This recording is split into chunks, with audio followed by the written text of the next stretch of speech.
What are the real goals of U.S. military intervention in Niger? The first time most Americans even heard of U.S. operations in the West African country was when a group of U.S. Army Special Forces were ambushed during a patrol on October 5, 2017.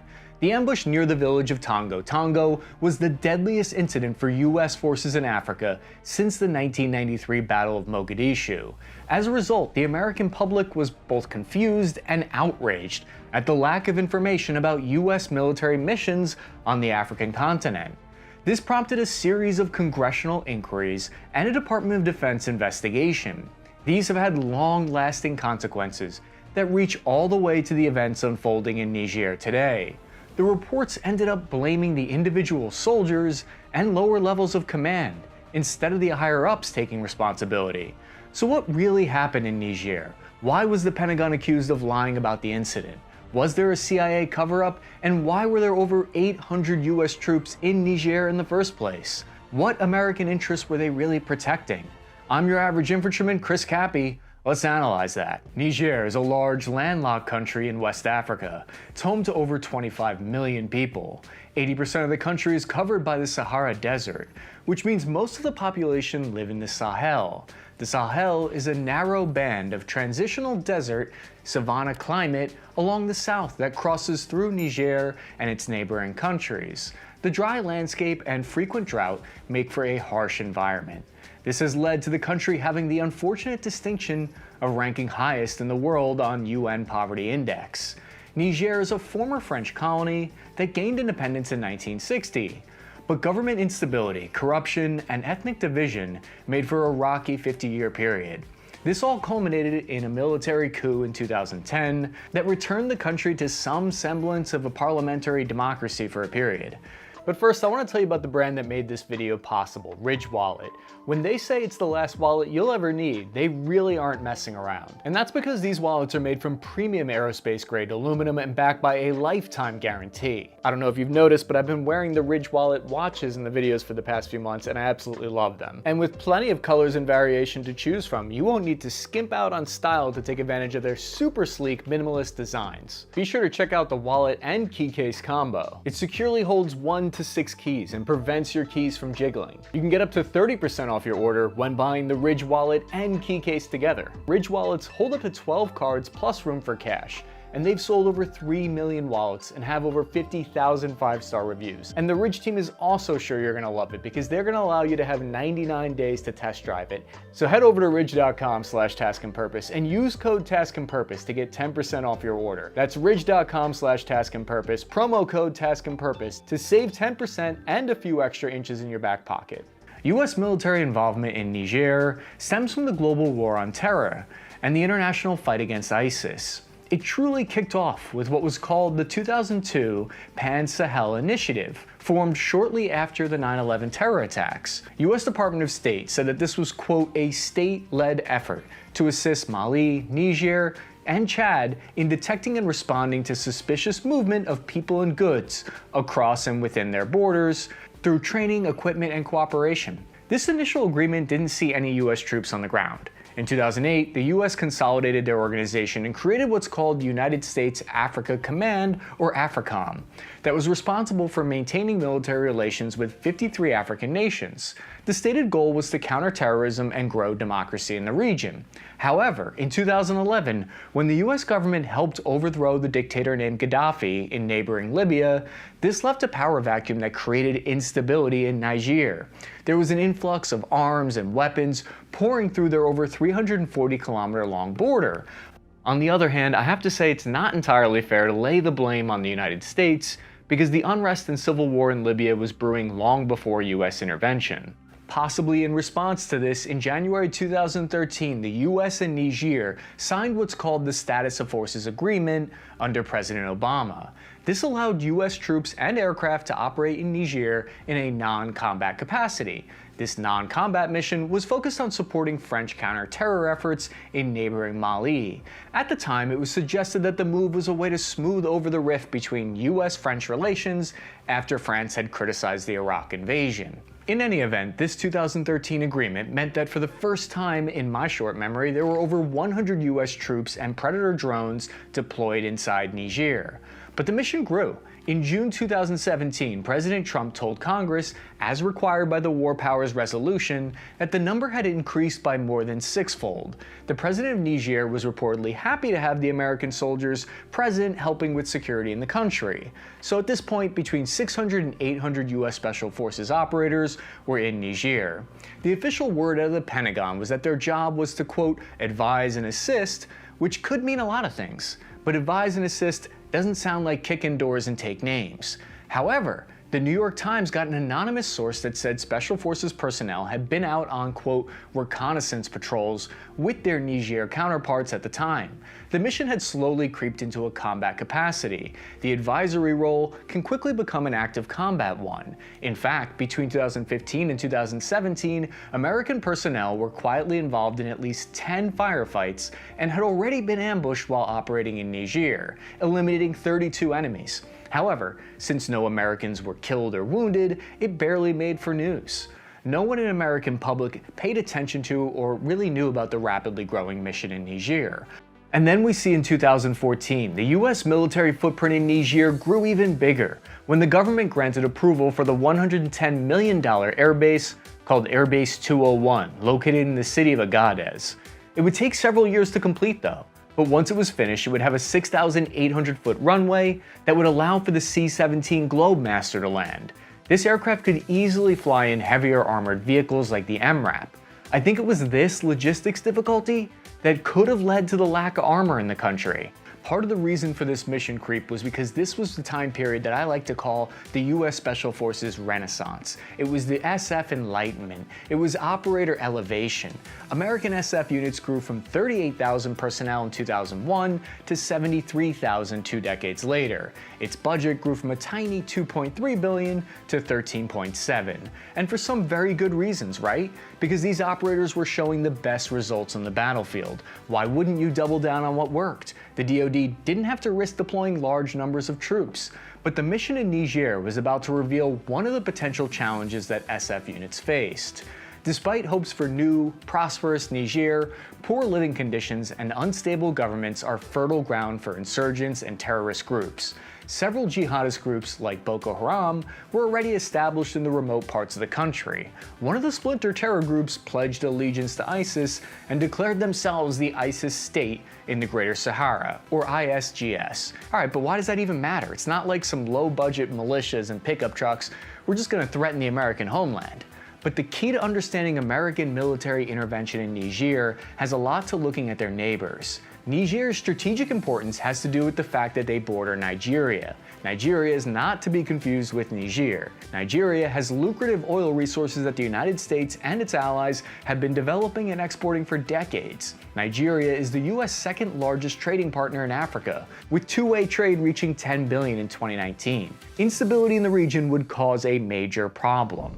So what went wrong here? The team in focus was an Operational Detachment Alpha, or ODA, from the 3rd Special Forces Group. They'd recently formed and deployed to Niger. They operate out of Kualam. ODA 3212 was positioned further north from the Advanced Operation Base that was located in the nation's capital city. This was so they could better patrol the rural areas close to the border with Mali, thereby supporting the French mission there. Mali is believed to have massive untapped oil and gas wealth located mainly in its northern regions. France holds oil exploitation rights there. ISGS militants had been conducting cross-border attacks in the area, causing instability, which would prevent foreign investment. Another consideration was that U.S. missionary aid worker named Jeffrey Woodkey, who was an American native, was allegedly being held hostage by this ISGS group. Jeffrey Woodkey had helped the Niger people for 3 decades before he had been captured earlier that year. His safe recovery was a high priority for the U.S. intelligence services. There's a theory that a CIA operative was attached to ODA 3212, who used the cell phone tracker to triangulate their enemy's phone position. This might have been part of the reason why the team was ordered to give chase. We won't know because these parts might have been redacted from the official reports. Either way, the team requested permission from the Advanced Operations Base to proceed to Tiloa. The elite 8-man team had 2 regular U.S. Army support soldiers, a detachment of 31 Niger local troops, and 3 Niger recon specialists along with an interpreter and intelligence contractor. The group traveled extremely light in 8 all-terrain pickup trucks and SUVs that were unarmored. Only 2 of them were armed with a mounted M240 machine gun. The Pentagon investigation asserts that at this point the team had mischaracterized their mission plan, stating they were only visiting Tiloa to meet with local leaders, not to hunt down the enemy leader there. This is important because this simple recon mission only required lower level approval. A killer capture mission would have required much higher levels of approval that they likely wouldn't have gotten, according to US government official narrative. The Pentagon alleges the team instead used a previous recon mission plan as a template for this one. The US government attempted to claim the group was acting out of hastiness or a gung-ho attitude to strike while the iron was hot and nab a high-value target before he could slip away. However, an ABC News expose titled 3212 Unredacted alleges that Captain Perezzini in charge of the US operators actually protested the mission to go after the enemy leader from the start. The doc claims that Captain Perezzini knew this force was too lightly armed to try to go after the ISIS sub-commander and argued the mission was too risky, but that his team was ordered to pursue the target anyway, even after the better equipped and experienced team's helicopters were grounded. Whatever the team's motivations, the enemy leader Chefo and his militants weren't at Tiloa when the team arrived. The Green Berets and their partner Niger forces started to return to base, but received a new, high-confidence intelligence report that the enemy leader was still nearby. He was supposedly at a location in the desert even closer to the border. The team relayed the information to command and a new mission plan was drawn up that would have the US team with more experience in direct action missions helicopter in to conduct the capture while 3212 provided support. Unfortunately, poor weather conditions forced that other Green Beret team to turn back, and ODA 3212 was sent in to recon the area themselves. Drones over the target area had not observed any ISGS activity in over 6 hours by this point, so having ODA 3212 investigate by themselves was seen as low risk by Special Operators commanders. You might be wondering why these US drones weren't ready to rain down Hellfire missiles on any enemy, but they had previously been unarmed and operated in surveillance capacities only. So, with this lack of drone close air support with weapons, the US Special Forces teams traveled cross-country through the night to reach the objective. They arrived on the morning of October 4th to again find no militants. But this time, they found abandoned camp supplies, warm fire pits, and a motorcycle. This was evidence the militants had been there recently. The ODA team leader, Captain Perezzoni, directed the overhead unarmed drones to pursue what sounded like motorcycles in the distance. The US and Niger group then started to return back to base, hoping the motorcycles would lead the drone to an ISGS base or supply camp and build intel for a possible future mission. Short on water and food supplies, the joint US-Niger convoy stopped in the village of Tongo Tongo on their way south. Arriving at 10:30 on the morning of October 4th, the Green Berets offered to conduct a key leader engagement with the village elder, while the Niger troops gathered water and ate breakfast. Key leader engagements like this are one of the best ways that US Special Forces build relationships with local populations and can provide great information or human as remote townsfolk convey what they see and hear in a way that's very hard to gather by any other method. You can't use satellites to get that intel. In Tongo Tongo, however, delays in gathering the village leaders meant the meeting dragged on 30 minutes longer than the team originally expected, likely giving time for militants to arrive and set up an ambush. What really stands out to me as strange at this point is that there are multiple accounts of the Green Berets leaving this meeting not wearing their body armor. They likely took some of their kit off in the interest of diplomacy during this meeting. It strikes me as odd that this team of supposedly gun-ho unit getting ready to bag an ISGS leader for themselves wouldn't put their body armor on and prepare for battle with one ready to rock in the chamber. The Pentagon claims this team fudged their whole mission plan in the interest of justifying an attack on the enemy. But if that's really true, why weren't they kitted up expecting a fight? just thinking out loud and trying to make sense of the controversy that's about to come. It remains unknown if the delay in the village was intentional or just bad luck, but as the convoy departed Tongo Tongo towards the south at 11:35, the rear vehicles began receiving fire from some woods just outside the village. With only light small arms fire from the woods and their assigned MQ-9 Reaper drone still far to the north, the team halted to engage what they believed to be a small enemy force. While radioing to HQ, they were receiving enemy fire. Convoy members donned personal protective equipment and returned fire with small arms and vehicles M240 machine guns, while the ODA team leader and 4 Niger soldiers moved southeast to outflank the enemy.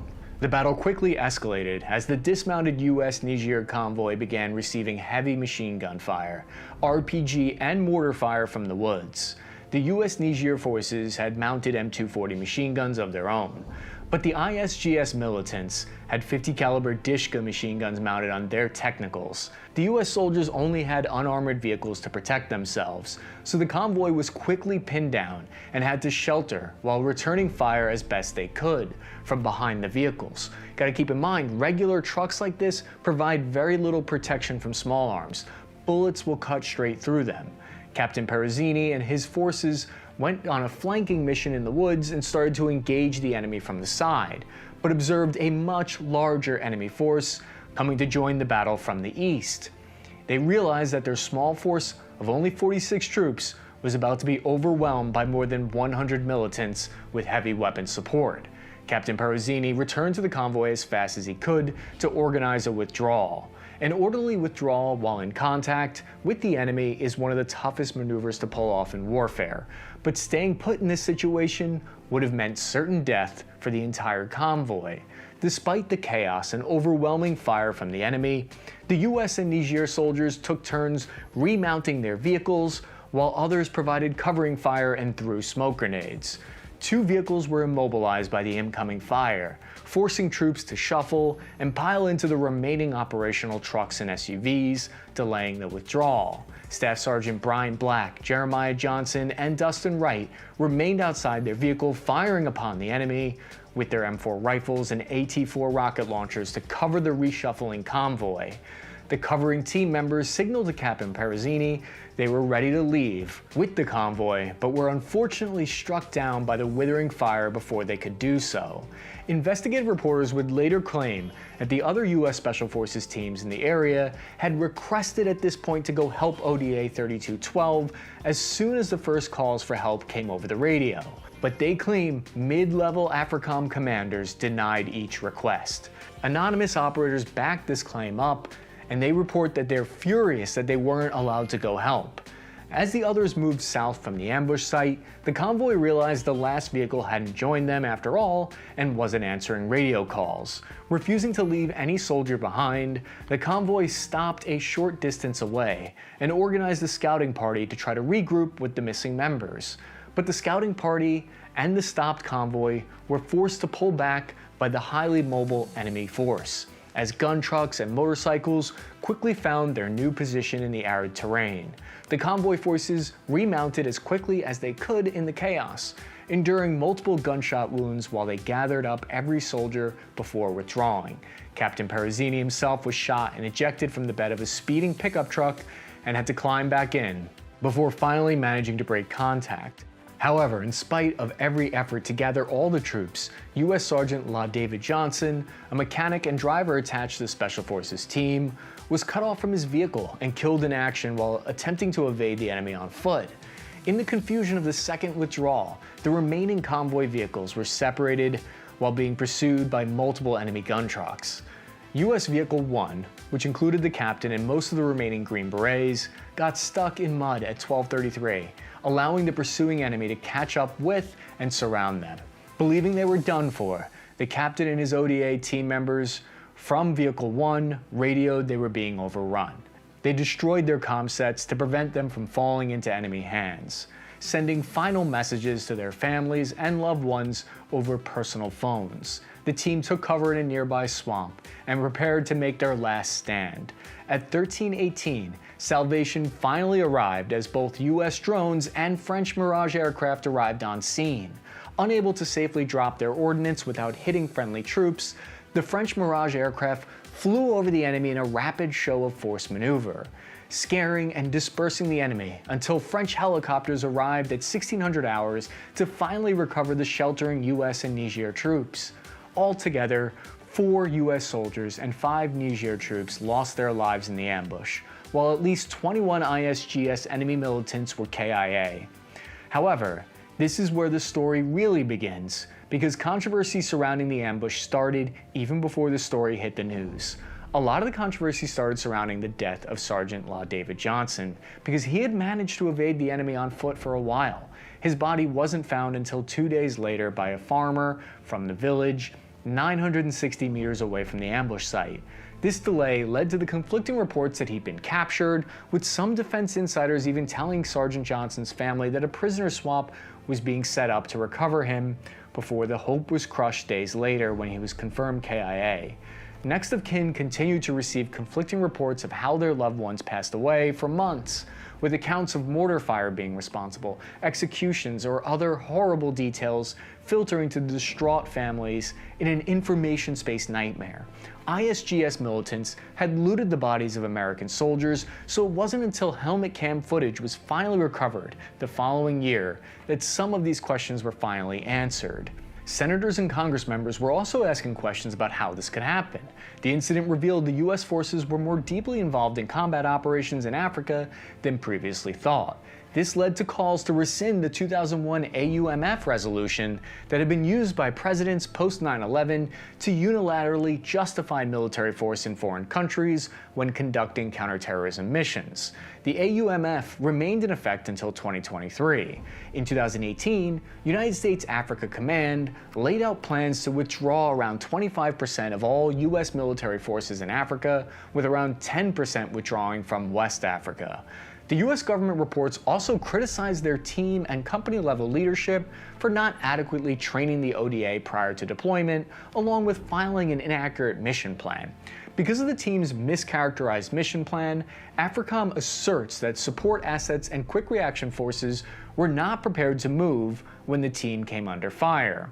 The unclassified version of the report blames the lower-level soldiers mostly. This resulted in the Pentagon issuing official reprimands for Captain Peruzzini, Company Commander Major Swan, and Air Force Major General Hicks, as well as the command sergeants for both team and special forces companies.